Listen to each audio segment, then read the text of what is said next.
Os irmãos, ainda em pé, abram suas Bíblias na carta de Paulo aos Filipenses, no capítulo 3.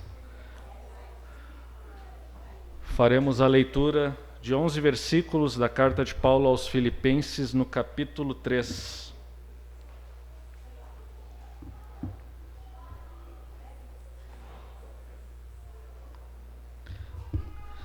Carta de Paulo aos Filipenses, capítulo 3, dos versos 1 até o 11. A igreja encontrou o texto bíblico? Diz assim a palavra do Senhor: Quanto ao mais, irmãos meus, alegrai-vos no Senhor. A mim não me desgosta, e a segurança para vós outros, que eu escreva as mesmas coisas. Acautelai-vos dos cães, acautelai-vos dos maus obreiros, acautelai-vos da falsa circuncisão, porque nós é que somos a circuncisão, nós que adoramos a Deus no Espírito e nos gloriamos em Cristo Jesus e não confiamos na carne. Bem que eu poderia confiar na carne, se qualquer outro pensa que pode confiar na carne, eu ainda mais. Circuncidado ao 8º dia, da linhagem de Israel, da tribo de Benjamim, hebreu de hebreus, quanto à lei fariseu, quanto ao zelo perseguidor da igreja, quanto à justiça que há na lei, irrepreensível. Mas o que para mim era lucro, isto considerei perda por causa de Cristo. Sim, deveras considero tudo como perda, por causa da sublimidade do conhecimento de Cristo Jesus, meu Senhor, por amor do qual perdi todas as coisas e as considero como refúgio para ganhar a Cristo e ser achado nele, não tendo justiça própria que procede da lei, senão a que é mediante a fé em Cristo, a justiça que procede de Deus baseada na fé, para o conhecer e o poder da sua ressurreição e a comunhão dos seus sofrimentos, conformando-me com ele na sua morte, para de algum modo alcançar a ressurreição dos mortos. Até aqui a palavra do Senhor. A igreja pode tomar assento.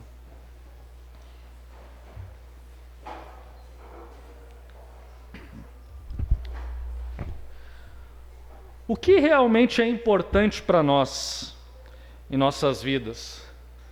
Todos nós temos objetivos, propósitos, temos coisas que nos são muito caras, muito importantes e que lutamos, trabalhamos e buscamos essas coisas.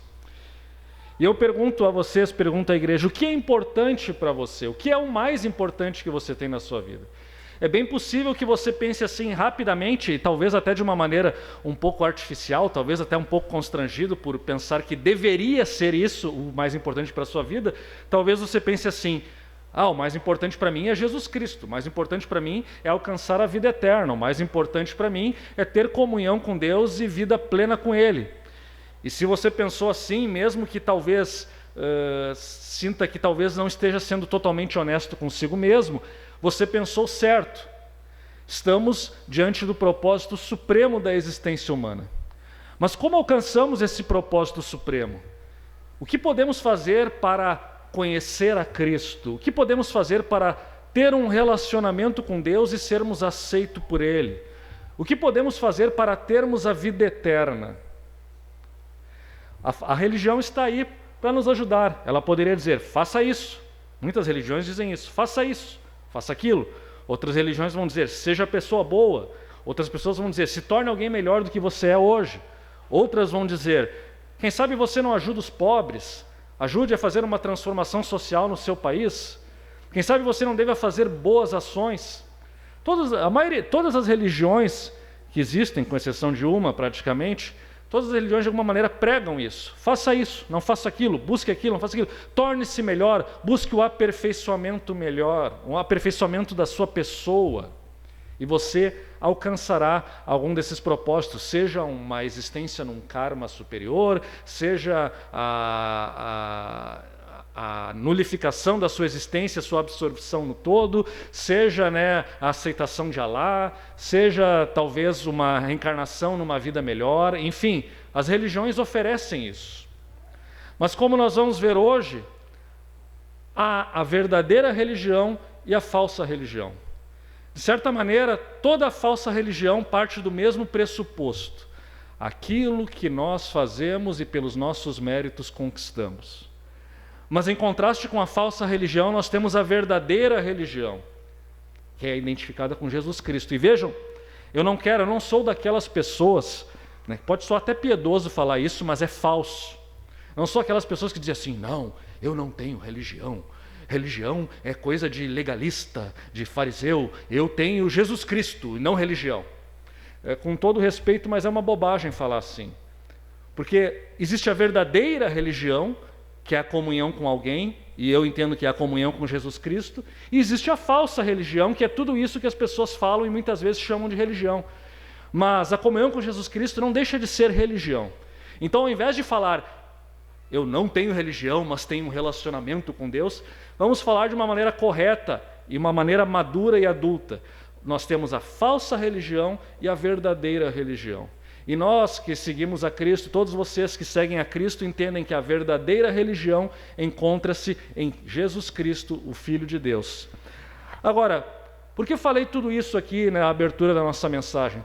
Porque nós estamos num momento da carta de Paulo aos Filipenses, que nós estamos expondo domingo após domingo, um momento em que Paulo vai falar para a igreja de Filipos dos perigos da falsa religião, dos perigos de que eles que começaram no caminho certo acabem endossando práticas religiosas que acabam destruindo a verdadeira religião. Paulo vislumbrou que havia naquela igreja essa possibilidade de que isso acontecesse. Possivelmente haviam pregadores, isso era muito comum no mundo antigo, até hoje aqui no Brasil isso também é muito comum, né? Principalmente até no âmbito da Assembleia de Deus isso é comum, né? Pregadores itinerantes, eles vão indo e pregam, hoje estão em Porto Alegre, amanhã estão em Florianópolis, no outro dia estão lá em Belém do Pará, depois estão em Brasília, enfim, eles vão indo de lugar em lugar e vão pregando. E no mundo antigo isso acontecia também.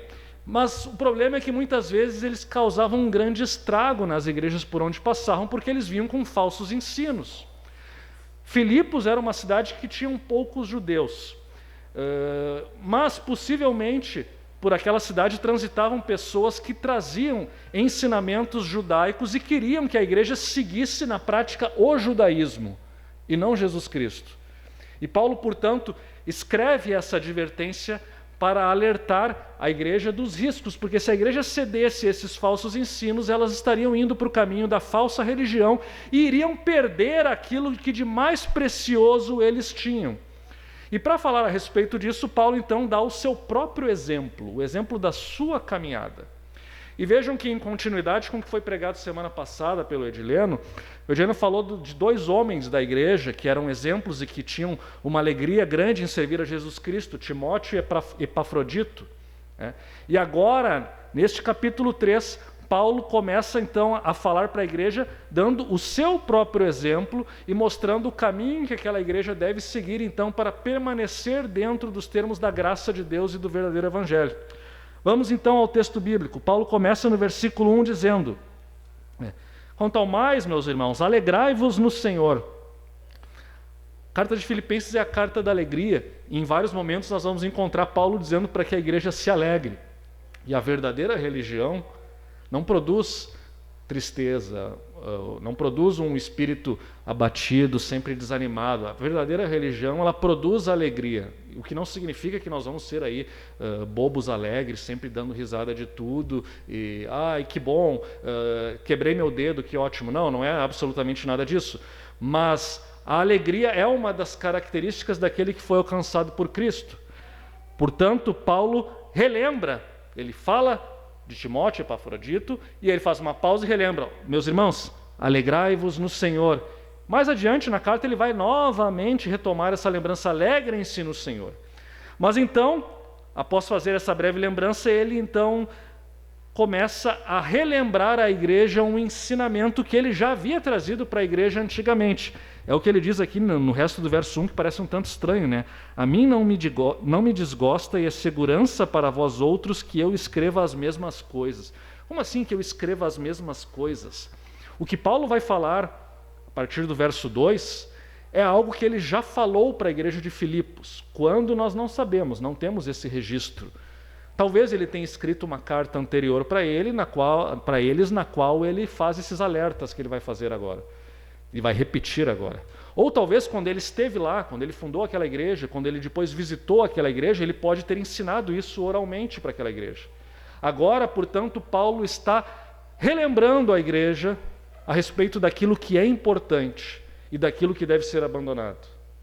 E vejam como, às vezes, nós idealizamos a igreja antiga, idealizamos os irmãos que viveram, idealizamos os apóstolos, idealizamos tudo e pensamos assim, não, aqueles lá, aquela era a igreja perfeita, aquelas pessoas eram melhores do que nós, mas eles eram tão pecadores quanto nós, e percebam que Paulo precisa repetir um ensino que já foi feito antes.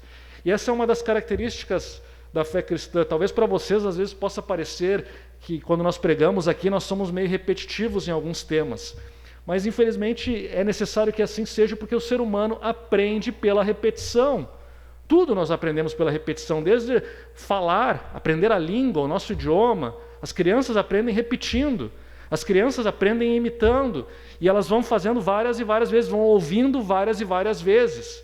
E nós também somos assim, nós aprendemos e crescemos na fé cristã, adquirimos maturidade por meio da repetição de ensinamentos. Paulo está repetindo ensinamentos, assim como a igreja de Deus ao longo da história tem que repetir e repetir e repetir e relembrar. O cristianismo é uma religião da lembrança. Precisamos constantemente relembrar. E por que é importante nós virmos no culto aos domingos, não faltarmos os cultos, ouvirmos a pregação? Porque toda vez que fazemos isso, estamos relembrando aquilo que nos é importante, aquilo que nos é caro, relembrando a nossa fé, relembrando aquilo que importa para nós. Paulo quer relembrar a igreja, portanto, de alguns fatos importantes, e ele faz, então, podemos dividir aqui em dois momentos. No primeiro momento ele fala da falsa religião, e no segundo momento ele fala da verdadeira religião. E a falsa religião ele fala entre os versos 2 e 6. Ele começa alertando, então, acautelai-vos dos três acautelai-vos, ou tomem cuidado. Acautelai-vos dos cães, dos maus obreiros, da falsa circuncisão. E com essas palavras ele dá a entender que ele está falando de pessoas que nós chamamos, um termo técnico, eles são judaizantes. O que é judaizantes? Pessoas que se identificam com Cristo, mas que querem guardar a lei dos judeus. Eles não cortaram o vínculo com a lei de Moisés como deveriam ter cortado, no sentido de entender que Cristo superou a lei de Moisés nos seus aspectos cerimoniais, nos seus aspectos políticos, sociais, históricos. Não. Eles querem continuar com os rituais do judaísmo. É engraçado isso, que até hoje, em certo sentido, nós temos judaizantes, principalmente dentro do movimento evangélico. E não falo aqui a respeito de sionismo ou não, essa é uma outra questão, mas falo de pessoas que trazem para dentro da igreja rituais, símbolos que são típicos do judaísmo e não do cristianismo. A Arca da Aliança vai entrar e a presença de Deus vai se manifestar.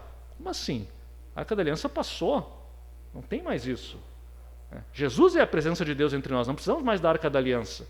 Ou pessoas que ficam com aquelas coisas e querem cantar em hebraico, querem tocar o shofar na igreja, ou querem fazer várias coisas que relembram o judaísmo como se isso fosse mais santo, como se isso fosse nos aproximar mais de Deus. Isso é um engano. O que nos aproxima de Deus é Jesus Cristo, e não cerimônias judaicas. Mas vejam, esses judaizantes contemporâneos, eles são menos perigosos do que os antigos, porque os antigos, eles atacavam o cerne da fé cristã, e é por isso que Paulo, ao falar deles, usa os termos mais fortes possíveis. Em primeiro lugar, acautelai-vos dos cães.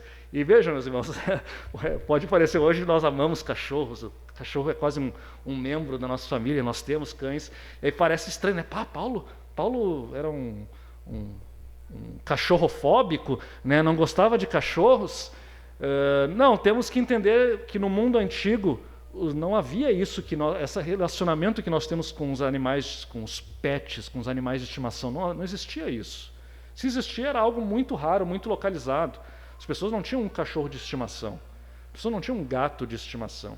E o cachorro, à luz da lei de Moisés, e não apenas na lei de Moisés, mas no Antigo Oriente Médio, e isso é assim até hoje nos países islâmicos e entre os judeus ortodoxos, o cachorro é considerado um animal imundo. É um animal que não pode ser comido, pelo menos isso, não pode comer cachorro, ótimo, mas ele é considerado um animal imundo, não pode ser comido, e também não se pode tocar, não se pode conviver com ele, porque nós ficaríamos ritualmente incapacitados de cultuar a Deus no tabernáculo ou no templo. Os judeus ortodoxos até hoje, se vocês verem filmes ou séries com judeus, vocês vão ver que eles não têm cachorros. Eles detestam pessoas que querem ter cachorro em casa porque eles dizem que isso é um animal imundo, impuro. Então, quando Paulo fala cautelai-vos dos cães, ele está sendo até irônico, porque esses judaizantes acreditavam que os cães eram animais impuros. A pior ofensa que um judeu tinha era chamar alguém de cão. Você é um cão. Por isso até a Bíblia diz que os cães não herdarão o reino dos céus. É o sentido assim da impureza. A questão aqui, portanto, é que Paulo está chamando eles daquilo que eles consideravam o mais impuro possível, que é um cão. Acautelai-vos dos cães. E mais ainda, a figura de linguagem é que o cão não era um bichinho de estimação, mas ele andava nos seus grupos e andavam por aí, caçando, revirando, invadindo casas, procurando comida, e às vezes causavam mal para as pessoas, causavam destruição. Esses falsos mestres, portanto, eram como cães no sentido de que eles causavam destruição. Por onde eles passavam, deixavam um rastro de estragos, de sofrimento, de divisões, enfim. Por isso ele chama de cães, e também numa ironia, chamando eles daquilo que eles mais detestam. E ele chama eles também de maus obreiros, ou seja, essas pessoas, por isso que eu digo que talvez eram pregadores itinerantes, porque eram pessoas que de alguma maneira estavam relacionadas com a igreja e pregavam o evangelho. Só que nessa pregação eles pregavam coisas falsas, que desvirtuavam o verdadeiro evangelho. Eles eram maus obreiros, maus pregadores.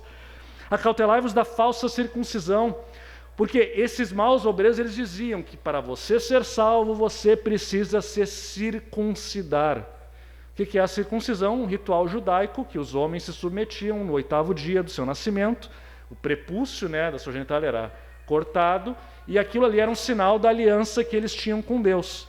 Esses falsos mestres diziam, somente se vocês se circuncidarem, vocês poderão ser salvos. Não adianta crer em Jesus sem circuncisão. A circuncisão é um requisito para a salvação. E ao dizer isso, eles acabavam então entrando para o legalismo. Façam isso, guardem a lei de Moisés, sejam perfeitos, submetam-se a rituais, e assim vocês alcançarão a graça de Deus, assim vocês terão um relacionamento com Deus. E essa mensagem, portanto, comprometia a essência do Evangelho. E Paulo vai responder no verso 3, nós, e aí ele fala da igreja, nós, e não eles que se circuncidam, nós somos a verdadeira circuncisão.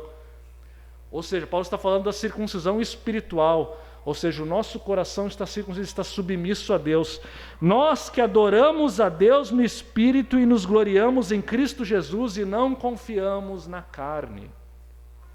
Aquele que confia em Jesus Cristo, portanto, é que é o verdadeiro circuncidado, que é o que tem a verdadeira religião. Ele não confia na carne, a carne é tudo aquilo que nós, pelo nosso próprio esforço, na nossa própria natureza humana caída, tudo aquilo que nós fazemos na tentativa de apaziguar a Deus e de conquistar o seu favor. E Paulo está dizendo, nós que não confiamos em nós mesmos e nos nossos méritos e nos nossos esforços, nós é que somos os verdadeiramente circuncidados, nós é que somos verdadeiramente aceitos, e nós é que verdadeiramente adoramos a Deus no Espírito. A adoração verdadeira, os judeus que não criam em Jesus Cristo pensavam que adoravam a Deus, ao Deus verdadeiro, mas não estavam adorando, porque só há acesso a Deus por meio de Jesus Cristo. E quem está em Jesus Cristo adora a Deus no Espírito. Paulo está falando da verdadeira adoração, portanto. E ele vai continuar a argumentar, ele vai dizer no verso 4, olha, se é para se gloriar nos nossos próprios méritos e no que nós fazemos, vejam, eu sou santo, eu sou melhor do que esses pecadores. Se é para fazer assim, então eu vou dizer o seguinte, eu mesmo poderia me gloriar, e eu vou dizer, eu seria melhor do que esses falsos mestres, do que esses cães aí que vêm ensinar essas bobagens para vocês. Eu tenho motivos para me gloriar na carne. Por quê? Porque eu fui o melhor possível na guarda da lei. Eu vivi da melhor maneira possível que um ser humano poderia ter para agradar a Deus. E Paulo começa a falar daquilo que ele foi antes de conhecer a Cristo, enquanto então ele seguia a Deus, servia a Deus ali na religião judaica. Ele diz, vejam bem, eu ainda mais posso confiar na carne, porque eu fui circuncidado ao 8º dia. Como falei, desde Abraão, os judeus tinham o mandamento para serem circuncidados ao 8º dia. E Paulo está dizendo com isso que, olha só, ao contrário de muitos desses mestres que não são judeus verdadeiros, que foram se converter ao judaísmo lá na sua fase adulta e aí se circuncidaram na fase adulta, eu não. Eu sou um judeu raiz, eu fui circuncidado no 8º dia, como diz a lei. Eu não sou um prosélito, eu não sou um convertido. E ele continua, fui circuncidado ao 8º dia, da linhagem de Israel. Ou seja, eu sou judeu de nascimento. Não me venham com essa, eu não sou mestiço. Eu não sou filho de mãe gentia com pai judeu ou de mãe judia com pai de mãe judia e pai pagão, não. Eu sou israelita verdadeiro. A minha linhagem aqui remonta, ele vai dizer que eu sou da tribo de Benjamim. E a tribo de Benjamim é uma das tribos que, segundo o Antigo Testamento, foi mais fiel a Deus, que continuou com o reino de Judá, que continuou adorando a Deus em Jerusalém. Eu sou de uma tribo nobre. A tribo que, inclusive, deu ao primeiro rei da nação de Israel, o rei Saul. Aliás, o meu nome, antes de me conhecer, Saulo, Saulo é uma versão do nome de Saul. Ele recebe o nome da sua própria tribo de Benjamim. Vejam bem, então, circuncidado ao 8º dia, israelita verdadeiro, da linhagem de Israel, da tribo de Benjamim, uma tribo nobre, eu sou hebreu de hebreus. Ou seja, eu sou um hebreu que fala hebraico. Eu pratico a religião. Eu não sou que nem esses judeus aí do mundo, que vivem espalhados pelo mundo, que só falam grego e não conseguem ler as escrituras na sua língua original, que é o hebraico. Eles cometem essa profanação de ler a Bíblia em grego, numa língua gentia. Não, eu sou hebreu de hebreus, eu leio no hebraico. Eu lia no hebraico. Não há ninguém mais puro sangue do que eu, portanto. Quanto à lei, eu sou fariseu. O fariseu era um grupo, uma seita judaica que procurava seguir a lei à risca. Conta-se a história de um fariseu que ficou uma semana inteira estudando somente como ele poderia guardar melhor o mandamento de sábado e o que ele poderia ou não poderia fazer no sábado. Será que eu posso dar quantos passos no sábado sem violar o mandamento de guardar o sábado? Será que eu posso cozinhar? O que eu poderia cozinhar? Será que ligar o fogo já constitui uma violação do sábado ou não? O cara ficou semanas estudando isso. Assim eram os fariseus, eles eram meticulosos, detalhistas, a tal ponto que Jesus depois vai debochar deles. Jesus antes vai debochar deles, dizendo, vocês coam mosquito e engolem camelo, vocês ficam se preocupando com picuinhas da lei, e esquecem do principal, que é o amor. Mas Paulo vai dizer, vejam bem, eu era um fariseu, ou seja, eu guardava a lei com a máxima perfeição possível. E eu era uma pessoa extremamente zelosa a tal ponto que eu perseguia a igreja, porque eu achava que a igreja era uma heresia. A igreja, acreditar nesse Jesus Cristo aí, antes de eu me converter, eu achava que aquilo era um grande perigo. E eu perseguia a igreja. Paulo matou pessoas no seu zelo pela lei de Moisés. Ele prendeu e matou pessoas nesse seu zelo. Então ninguém foi mais zeloso do que ele pela religião e por servir a Deus, ainda que o seu zelo estava errado. E quanto à justiça que há na lei, irrepreensível. Paulo guardava a lei, portanto, com a máxima, claro que ele não era perfeito, mas da melhor maneira possível. Então Paulo está dizendo, olha, eu tenho todos os motivos para me gloriar. Eu tenho todos os motivos para dizer que eu sou um santo, em outras palavras. Eu sou um santo, eu tenho méritos. Eu mereço acesso a Deus. Mas aí então há uma reviravolta. Tudo isso, confiar nos seus méritos, confiar na sua capacidade, confiar naquilo que nós podemos oferecer para Deus, tudo isso é uma característica da religiosidade humana, tudo isso é uma característica da falsa religião. Mas então, a partir do verso 7, Paulo começa a falar da transformação que ele teve e começa a falar então da verdadeira religião na qual os filipenses deveriam permanecer. E então o verso 7 é essa reviravolta. Mas o que para mim era lucro, isto eu considerei perda por causa de Cristo. Perda, prejuízo, cheque especial, negativo, vermelho. O que ele achava, se fosse fazer um cálculo contábil para ver se ele estava com crédito ou dívida diante de Deus, ele achava que tinha crédito, mas aí daqui a pouco ele conhece a Cristo e vê que na verdade ele estava no cheque especial, estava com débito. Ele viu que aquilo tudo era perda. Mais ainda, todo esse orgulho espiritual dele o afastava de Deus ao invés de aproximá-lo. O legalismo, a perspectiva de que nós somos melhores que os outros porque guardamos melhor a lei de Deus e assim merecemos algo de Deus, nos afasta de Deus. E vejam que é importante observar o seguinte: fazer a vontade de Deus, procurar obedecer a Deus, não é de maneira nenhuma algo ruim, pelo contrário, é um mandamento, é algo que nós temos. Somos chamados a obedecer a Cristo e não a viver de qualquer maneira, não fazermos a nossa vontade de qualquer jeito. Mas o problema é que essa obediência de Paulo se tornou ela mesma uma espécie de ídolo e uma espécie de mérito, levou ele ao orgulho espiritual. Levou ele a achar que merecia alguma coisa diante de Deus.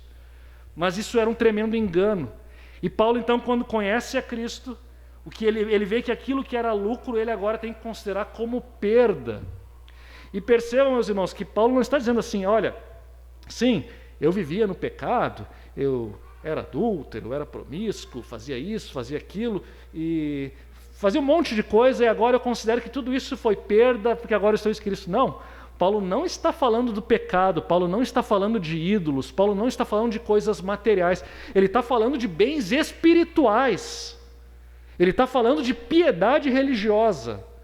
E ele considera que tudo isso, que a princípio é para ser bom, agora que ele conhece a Cristo, ele vê que é perda, porque aquilo lá estava ocupando um lugar indevido na sua vida. O que ele achava que era fundamental, importante, o que ele achava que era decisivo para alcançar o propósito da sua vida, na verdade não era.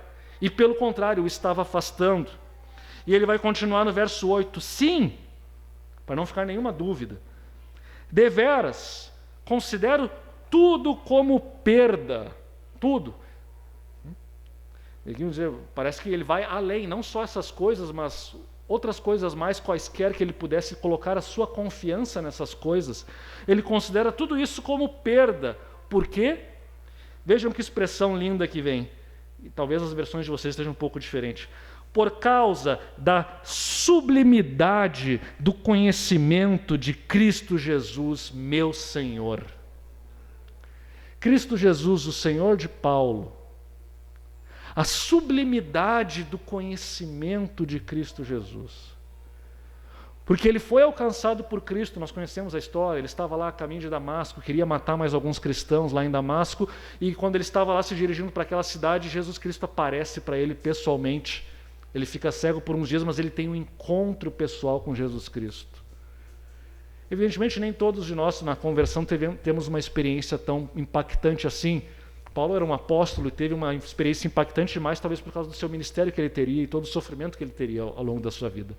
Mas o fato é que o conhecimento de Jesus Cristo transformou completamente a sua vida e suas prioridades. Mudou completamente. Tudo, portanto, tudo aquilo que ele valorizava. E vejam, Paulo estava numa família judaica e era importante. Isso não era apenas uma... A gente às vezes pensa na religião como algo que nós fazemos aos domingos, ou alguma coisa privada nossa. Nós temos que pensar a religião no mundo antigo, como também é em muitos lugares ainda hoje. A religião é uma dimensão da nossa vida fundamental que impacta todo o resto. No caso de Paulo, a religião judaica era tudo para ele, porque também, além de querer servir a Deus, também tinha a ver com a sua posição social, com a respeitabilidade onde ele vivia, com os seus relacionamentos familiares e com a aceitação da sua família. Ao abandonar tudo isso, ele vai pagar um preço da rejeição da sua família, ele vai perder a sua posição social respeitável, provavelmente ele vai sofrer também um prejuízo patrimonial imenso, porque ele não vai mais ser aceito, ele vai sofrer um cancelamento no seu tempo, à sua maneira, por causa da sua conversão. Ele pagará um alto preço, mas ele está disposto a tudo isso por causa da sublimidade do conhecimento de Cristo Jesus.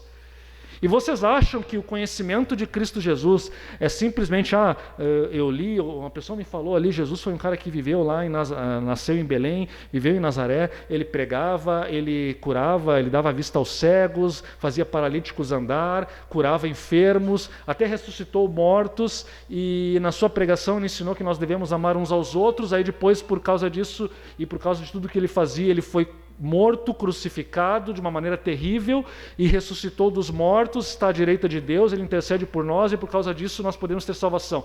Mas acho que simplesmente ouvir essas doutrinas intelectualmente e dizer, tá bom, eu acredito, vocês acham que isso resume o que é conhecer a Cristo? Se vocês acham que é isso, vocês estão profundamente enganados. Conhecer a Cristo é algo muito maior. Conhecer a Cristo envolve ter um relacionamento com Ele. Conhecer a Cristo vai além do assentimento intelectual a doutrinas ou a fatos sobre a vida de Jesus Cristo. E Paulo conhecia Cristo, ou seja, ele tinha esse relacionamento com Cristo, ele tinha essa intimidade com Cristo. É por isso que ele sofreu essa transformação. Vocês acham que simplesmente, achei legal isso que falaram de Jesus, e ia fazer com que ele abandonasse tudo e considerasse tudo como perca? É claro que não. Mas, ao conhecer a Cristo, ele foi alcançado e foi transformado. Todas as suas prioridades foram transformadas. E o conhecimento de Cristo, e nós vamos ver não somente hoje, mas também no próximo domingo, na continuidade da série, o conhecimento de Cristo não é algo que se esgota num ato, não é algo que se esgota na conversão.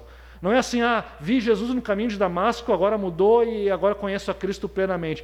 Eu aceitei Jesus, agora conheço a Cristo plenamente, qualquer que seja a experiência que você tenha tido. Não. Conhecer a Cristo é um processo contínuo, é uma caminhada. Um processo contínuo que acontece quando nós comungamos na igreja, quando nós participamos da Santa Ceia, quando nós ouvimos a palavra de Deus, quando nós buscamos a Deus em oração, quando nós lemos e meditamos na sua palavra, quando nós temos comunhão com os irmãos, quando nós começamos a clamar pela presença de Deus e Ele se manifesta em nossas vidas. Tudo isso faz parte do conhecer a Cristo. Portanto, Jesus Cristo é infinito. Nós nunca vamos conhecer plenamente. Ao longo de toda a eternidade estaremos conhecendo mais e mais e nos alegrando mais e mais nesse conhecimento, mas nunca esgotaremos esse assunto. Nunca esgotaremos a pessoa de Jesus Cristo.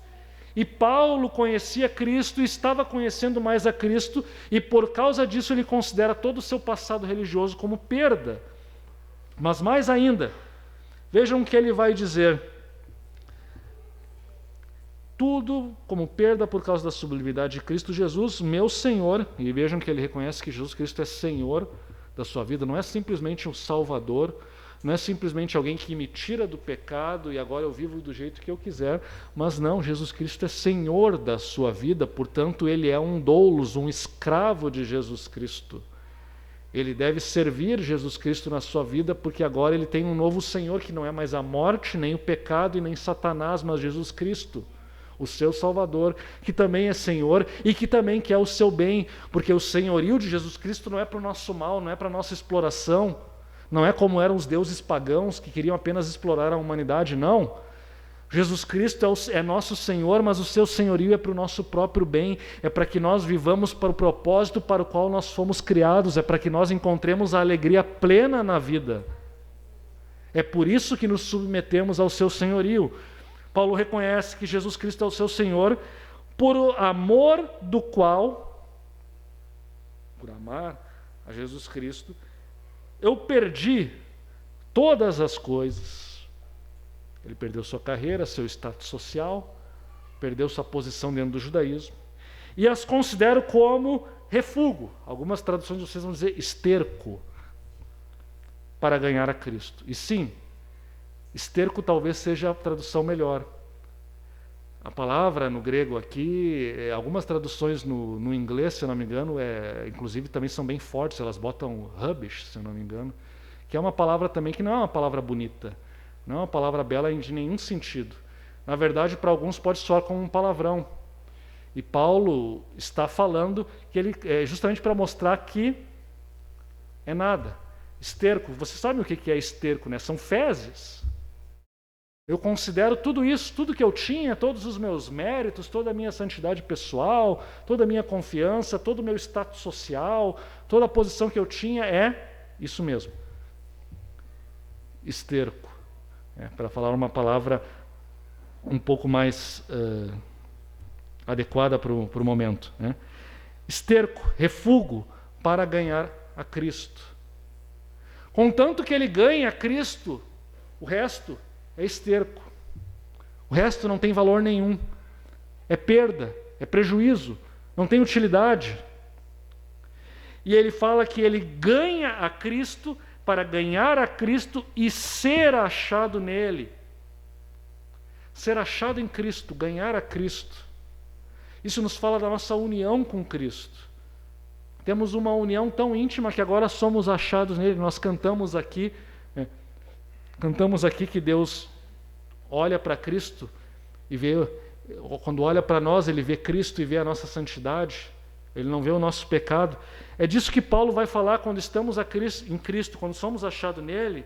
Nós não temos justiça própria que procede da lei, ou seja, não somos considerados justos pelos nossos méritos e por aquilo que fazemos a Deus, mas o que nós temos é a justiça que vem mediante a fé em Cristo, a justiça que procede de Deus baseada na fé, como nos diz o verso 9. Quando ele conhece a Cristo e ele crê em Cristo, ele agora está unido a Cristo, e agora já não é mais a justiça dele que o torna merecedor de alguma coisa, que o torna aceito por Deus, que faz com que ele seja considerado justo por Deus, mas sim a justiça de Cristo lhe é atribuída. É isso que significa justificação pela fé, algo que é muito caro aos evangélicos. Ninguém pode se dizer evangélico se não crer na justificação pela fé. É esse o ponto fundamental, inclusive, que nos distingue da concepção católica ou da ortodoxia oriental ou de qualquer outra religião. Justificação pela fé. Ou seja, os méritos de Cristo nos são imputados quando nós cremos nele. A justiça de Cristo nos é atribuída, é a justiça de Cristo que nos torna aceitável diante de Deus, é a justiça de Cristo que nos torna dignos de participar da sua mesa hoje pela manhã.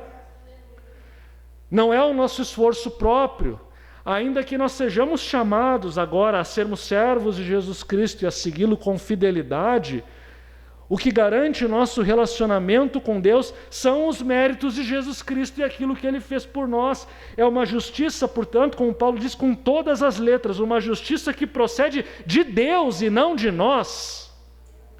Ela vem de Deus, ou seja, Deus nos dá. Ele nos dá graciosamente, é graça. E ela é baseada na fé. Vejam, baseada na fé. Não é que... Nós temos que cuidar aqui para não transformar a fé num mérito humano, porque se nós fizermos isso, nós perdemos tudo de novo, nós nos tornamos como os judaizantes. Porque se eu digo assim, vejam bem, eu acredito em Jesus, então eu sou melhor do que os outros, porque agora eu mereço Jesus, porque eu tenho fé, e a fé é a minha força de vontade, eu creio contra todas as circunstâncias, eu ainda creio, vejam como eu sou uma pessoa boa. Perdeu tudo, caiu no erro novamente. A fé é um instrumento que Deus usa para nos justificar.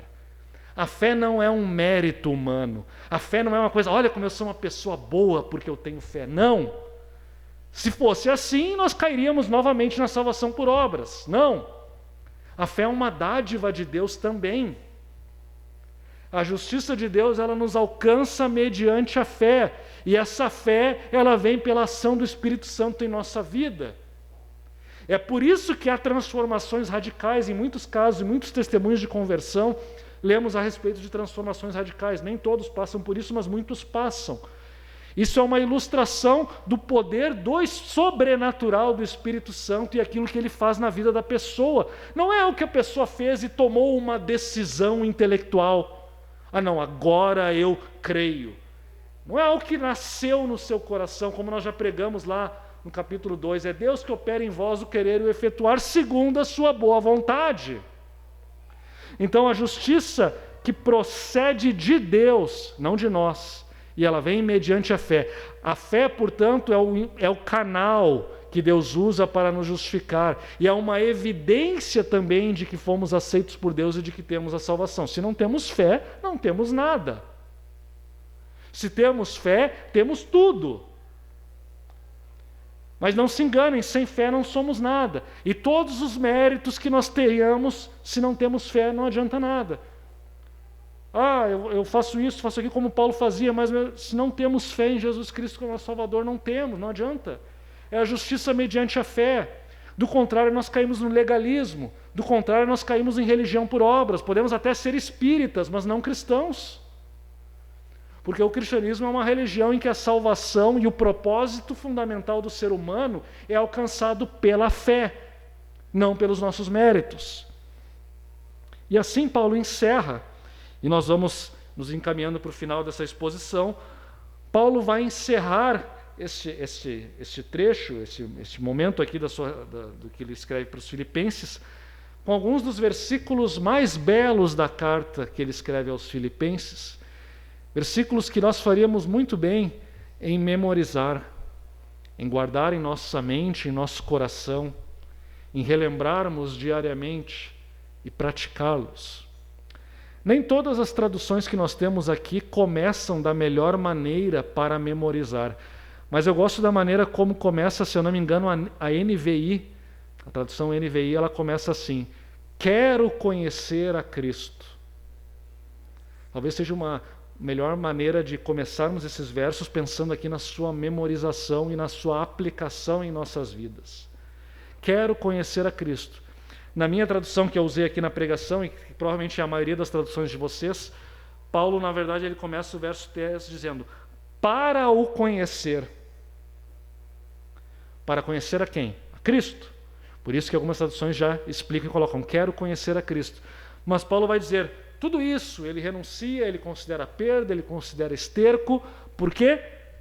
Para conhecer a Cristo e o poder da sua ressurreição e a comunhão dos seus sofrimentos, conformando-me com ele na sua morte, para de algum modo alcançar a ressurreição dentre os mortos. A esperança suprema de Paulo, esperança essa que ele gostaria que fosse também da igreja de Filipos, para quem ele escreve com tanto carinho, mas não apenas da igreja de Filipos, mas de todos aqueles que seguem a Jesus Cristo e de todos aqueles que estão sendo evangelizados para conhecerem a Jesus Cristo. O seu desejo é que eles possam conhecer a Cristo verdadeiramente. E ao conhecerem a Cristo, conheçam o poder da sua ressurreição. E aqui é algo que não podemos esquecer jamais, meus irmãos. Às vezes, na nossa caminhada cristã, justamente para evitar alguns excessos que nós vemos em algumas igrejas, em alguns segmentos aí, excessos, digamos, neopentecostais, em que as pessoas vivem num triunfalismo, como se tudo fosse dar certo, como se bastasse elas declararem certas coisas ou determinarem certas coisas para Deus, que as coisas vão acontecer, né, de uma maneira mágica, como se nós tivéssemos poder em nossas palavras ou coisa parecida. Justamente porque fugimos desses excessos, nós às vezes caímos num erro oposto de viver apenas na perspectiva dos sofrimentos e da cruz. Mas esquecemos do fato de que, após a ressurreição de Jesus Cristo, desde já nessa vida, na era da igreja, nós também vivemos no poder da ressurreição de Jesus Cristo. Deus manifesta o seu amor na cruz, mas Ele manifesta o seu poder na ressurreição do seu Filho Jesus Cristo. E a ressurreição, portanto, nos aponta para a realidade de que estamos numa nova criação, é uma nova vida. Pode parecer que nada tenha mudado, e com certeza quem vivia lá no Império Romano, no ano 30 ou 33, né, num dia, num domingo qualquer, no primeiro dia da semana, aconteceu uma coisa lá e ninguém percebeu mudança nenhuma, mas o fato é que aconteceu sim, uma mudança cósmica. A ressurreição de Jesus Cristo é o início de uma nova criação, e a partir daquele momento, este poder está disponível a todos aqueles que seguem Jesus Cristo. É o poder da ressurreição de Jesus Cristo que faz com que alguém que matava, perseguia e odiava a igreja agora se torne o principal, um dos mais fiéis seguidores de Jesus Cristo e entregue a sua vida por causa de Jesus Cristo e considere todos os seus méritos religiosos esterco por causa de Jesus Cristo. É somente o poder da ressurreição de Jesus Cristo que pode fazer tal coisa. É o poder da ressurreição que nos tira da morte espiritual, da morte no pecado, de uma consciência cauterizada para o pecado e nos traz para uma vida em Jesus Cristo. É o poder da ressurreição de Jesus Cristo que opera já aqui hoje por meio da ação do Espírito Santo e que muitas vezes, como Jesus fazia, cura, dá vista aos cegos, faz paralíticos andar, cura os enfermos. É o poder da ressurreição que faz com que muitas vezes a igreja ore e pessoas sejam curadas. Nem sempre isso vai acontecer, mas isso acontece muitas vezes por quê? Porque o poder de Deus está operando em nós por meio do Espírito Santo. Os dons espirituais são uma realidade hoje contemporânea, não é algo que morreu com os apóstolos, mas é algo que está presente hoje na igreja de Deus. E faríamos muito bem em buscar esses dons. Somos uma igreja pentecostal, inclusive. Cremos na atualidade desses dons. E faríamos muito bem em buscá-los, não aqueles excessos, não aqueles falsos dons que às vezes nós vemos na TV, em muitos lugares aí, em que as pessoas fabricam curas, fabricam conversões, fabricam transformações, fabricam exorcismos. Não é nada disso que eu estou falando, eu sei que isso existe, infelizmente, mas nós estamos falando do verdadeiro poder da ressurreição que está em todo aquele que crê em Jesus Cristo. Meus irmãos, o poder da ressurreição opera em nós hoje. Eu considero um dos maiores milagres, inclusive, e falo isso com toda sinceridade, sei, os milagres são ótimos, são maravilhosos, eles acontecem, nós cremos que eles acontecem, mas ainda assim eu considero que um dos maiores milagres é que um pecador que odeia Jesus Cristo se converta.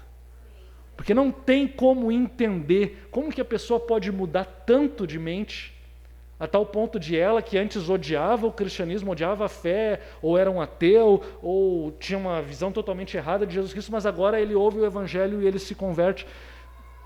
Não tem explicação para isso, é o poder da ressurreição. Ao redor do mundo, em lugares que a igreja é perseguida, muitas vezes aqueles que perseguiam a igreja fazem a mesma coisa que Paulo fazia, se convertem, são alcançados pela graça de Deus e deixam de ser perseguidores e passam a ser perseguidos por causa da fé, por causa do Evangelho. O poder da ressurreição está operando em nós e é isso que também nos dá convicção, meus irmãos, para evangelizarmos, para compartilharmos o Evangelho com quem não conhece a Cristo. Seja distribuindo folheto, como alguns irmãos vão fazer na semana que vem, aqui no sábado à tarde, seja falando de Jesus Cristo com as pessoas que nós conhecemos, com nossos amigos, colegas de trabalho, porque, vamos ser honestos, né? Nós pensamos assim, vou falar de Jesus, tu acha que alguém vai acreditar assim só porque eu falei? Eu que nem sei falar direito, mesmo que eu saiba falar, as pessoas querem simplesmente viver as suas vidas, elas querem ser ricas, elas querem fazer sexo com quem bem entendem, elas querem viver do jeito que elas bem entendem. Vocês acham que elas vão aceitar, quando eu falar de evangelho, eles ainda vão associar com aqueles evangélicos que eles veem na TV, que fazem um monte de coisa errada? Vocês acham? Nós nos desanimamos muitas vezes, porque já pensamos assim, já criamos todo tipo de empecilho para a mensagem do evangelho na nossa cabeça. Porque, de fato, se fosse depender da nossa persuasão, se fosse depender de meras palavras humanas, de argumentação retórica, ou de um discurso bem elaborado, ou se essa palavra aqui fosse simplesmente uma coletânea de experiências religiosas do povo de Deus no passado, de fato, ninguém se converteria. Mas o que nos dá segurança não é isso nem nossa capacidade, mas é que o poder da ressurreição de Jesus Cristo opera em nossas vidas hoje. E é esse poder que traz pecadores para a igreja de Deus e faz pecadores sirvam a Jesus Cristo e mudem de vida. E Paulo, portanto, quer conhecer mais e mais. Vejam, vamos dizer que Paulo não conhecia, mas Paulo quer continuar nesta caminhada. Eu quero conhecer e quero conhecer o poder da ressurreição de Jesus Cristo. Mas, e aqui para evitar qualquer triunfalismo, que infelizmente nós vemos em muitos lugares por aí, Paulo também volta e coloca os pés no chão. Eu quero conhecer o poder da ressurreição e a comunhão dos seus sofrimentos, conformando-me com ele na sua morte. Não há caminho para conhecer o poder da ressurreição que não passe pela cruz. E quando eu falo pela cruz, não simplesmente de olharmos e crermos, mas também de se identificar com Cristo nos seus sofrimentos, de também renunciar aos nossos interesses e coisas que queremos e amamos por causa do Evangelho, renunciar ao nosso pecado por causa do Evangelho, e também, se necessário for, e muitas vezes acontecerá, sofrer rejeição, chacota, humilhação e, quem sabe, inclusive prisão, perda de emprego e até mesmo entregar a própria vida por causa do Evangelho e, nos tempos de Paulo, perder até mesmo a família. esposa, marido, filhos, pais, um rompimento com a família por causa do Evangelho e por causa de Jesus Cristo. Não há caminho para experimentar o poder da ressurreição que não passe também pela comunhão com os seus sofrimentos. Então, a nossa realidade nesse mundo ela é assim. Alguém pode dizer assim, é uma realidade ambígua, né? Quer dizer, uma realidade paradoxal, uma realidade meio contraditória, parece. Por um lado, nós experimentamos o poder da ressurreição. Em vários momentos da nossa vida, nós vemos a bondade de Deus, a graça de Deus. Deus age de uma maneira poderosa em nossas vidas e nos dá, inclusive, aquilo que pedimos. Mas, em outros momentos, nós experimentamos a comunhão com os sofrimentos de Cristo e sofremos e, às vezes, nem sabemos porquê e nem entendemos. E, às vezes, também sofremos por causa de Cristo, assim como Cristo sofreu por causa da pregação do Evangelho, assim como os apóstolos sofreram por causa da pregação do Evangelho. Não há outro caminho. E tudo isso é simbolizado no batismo, a tal ponto que alguns estudiosos vão dizer que essas frases aqui era uma frase que era usada no batismo das pessoas. Agora você conhece a Cristo, agora você vai ter comunhão com os seus sofrimentos, você está se identificando com Ele na sua morte para alcançar a ressurreição dos mortos. Entrar na água simboliza a nossa morte com Cristo. Sair da água simboliza a nossa ressurreição para uma nova vida. E agora, portanto, nós nos conformamos com Ele na sua morte. Sabemos que estamos sujeitos a todo tipo de sofrimento. Mas sabendo que, ao nos sujeitarmos a isso, nós podemos ter a certeza de alcançar a ressurreição dentre os mortos.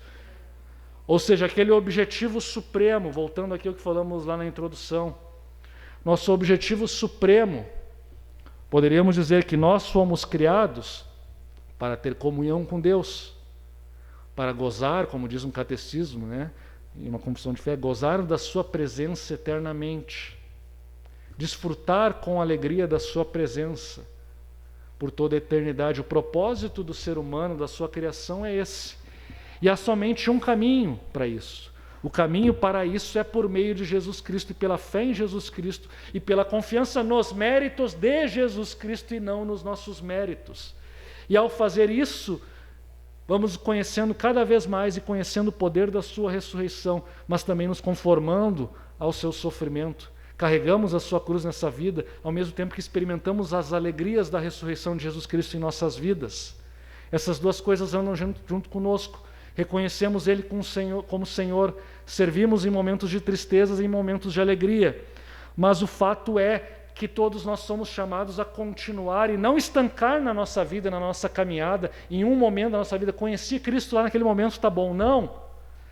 Há uma progressão, há um contínuo caminhar e um contínuo crescimento. E por isso o próprio Paulo, que já o conhecia e que teve experiências tão extraordinárias com Jesus Cristo, ele volta a afirmar: eu quero conhecer a Cristo e o poder da sua ressurreição e a comunhão com os seus sofrimentos.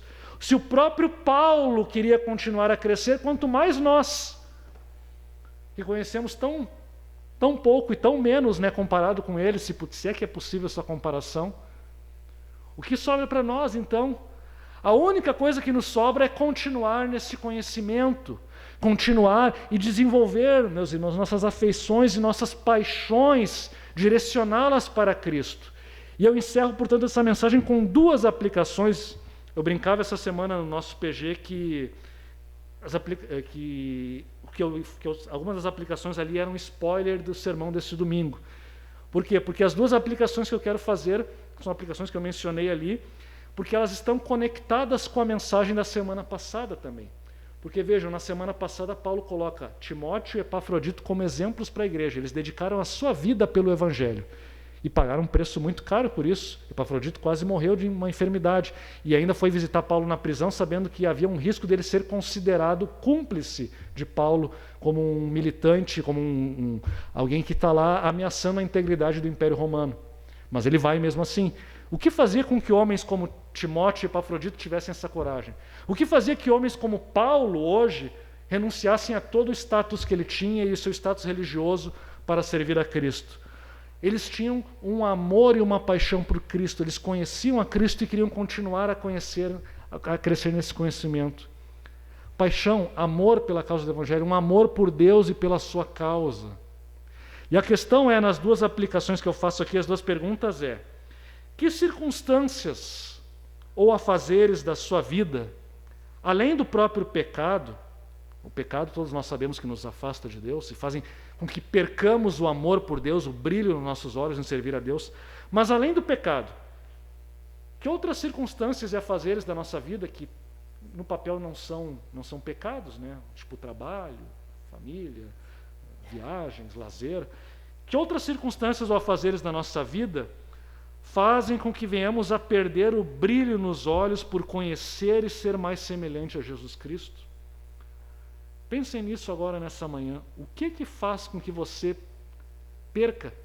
Há momentos que nós parece que estamos lá no céu, estamos alegres, pensamos em Cristo, lemos a palavra de Deus, parece que aquilo impactou o nosso coração, fizemos uma oração, parece que aquilo tocou o nosso coração de uma maneira tão profunda, mas aí depois parece que estamos num deserto, não vemos a presença de Deus em nossa vida, não sentimos nada, não temos nem vontade de buscar a palavra de Deus, a oração. Você já parou para pensar o que leva você a chegar nesse estado de sequidão espiritual? O convite aqui é para fazer uma autoanálise. Analise sua vida e pense o que tira a alegria de você em Jesus Cristo. O que você deve estar atento ou até mesmo abandonar para não se deixar levar por uma falsa religião, por uma falsa moralidade, por uma vida superficial falsa. Não adianta a gente vir no culto, veja, vir no culto é importante, porque é um dos meios que a graça de Deus nos alcança. Mas não adianta simplesmente eu vir no culto e pensar que isso é suficiente. Em casa eu não oro, não leio a palavra, não tenho contato com os irmãos, não faço mais nada além do culto. Vejam, vir no culto é uma obrigação fundamental. Assim, ó, quem programa o seu domingo sem considerar o culto está errando, errou no mais básico. Não é assim, eu vou no culto se eu não tiver algo para fazer no domingo. Ao contrário, eu faço outra coisa somente se não tiver culto. Mas sempre há culto no domingo de manhã. Então reserve a sua data domingo, 10 horas da manhã, é dia de estar no culto e não em outro lugar, não no churrasco, não no futebol, não no passeio. Não. Claro, há momentos excepcionais, sim, que vamos ter que faltar, alguma visita que veio de longe, alguma circunstância, as férias, sei lá o quê. Às vezes, em algum momento, vamos até ter que trabalhar, talvez no domingo, excepcionalmente. Enfim, nós sabemos que isso acontece. Mas quando ficamos muito tempo fora do culto, é sinal de que algo está errado. O nosso amor por Cristo está murchando. Alguma coisa está nos afastando da igreja. Geralmente, quando nos afastamos da igreja, a nossa vida espiritual no dia a dia já está problemática. Já estamos nos afastando lá. A igreja é apenas um sinal visível de que há um problema. Então, para todos nós, eu percebo, meus irmãos, que às vezes há um hábito, não falo aqui de nenhuma pessoa em específico, mas às vezes parece que há uma certa rotatividade no culto. Veio um grupo num domingo, no outro domingo vem um outro grupo, no outro domingo volta a vir o primeiro grupo. Mas, meus irmãos, todos nós que estamos aqui, que somos membros, aqueles que querem se tornar membros, a lista de frequentadores, todos nós somos chamados a estarmos aqui, só não estamos aqui se algo absoluto nos impedir de estar aqui. Por quê? Porque nesse meio nós estamos reunidos e ouvimos Deus falar conosco. As nossas afeições são direcionadas a Cristo. E a partir daqui somos fortalecidos para que no nosso dia a dia, durante a semana, sejamos fortalecidos para manter essas afeições e esse amor por Jesus Cristo. Então, o que o impede de amar a Cristo? O que o impede de buscar a Cristo? O que o impede de vir na casa de Deus? Pense sobre isso e pense se é necessário mudar alguma coisa e renunciar a alguma coisa. E a segunda aplicação. O que, pelo contrário de tudo isso, o que eleva o seu coração em direção a Cristo? Que circunstâncias, que práticas, que relacionamentos fazem o seu desejo de conhecer a Cristo e o seu deleite em Cristo aumentar? Pense nisso. Descubra e cultive práticas que elevem o seu amor ao seu Salvador. Certamente vocês tiveram momentos de grande alegria em Cristo. Faça uma retrospectiva e pensa, que coisas, que práticas, o que eu fiz que me levou a isso? O que estava acontecendo na minha vida quando isso aconteceu? Pensem a respeito disso. Que possamos então, meus irmãos, cultivar nossas afeições, nossos sentimentos, nossas práticas, para que venhamos cantar com toda a sinceridade, junto com um salmista que fala assim: ó Deus, Tu és o meu Deus e eu te busco ansiosamente. Minha alma tem sede de Ti. O meu ser anseia por ti, como em uma terra seca e exaurida, onde não há água. Assim, eu te contemplo no santuário, para ver o teu poder e a tua glória. Os meus lábios te louvarão, pois teu amor é melhor que a vida. Essa é uma realidade para você?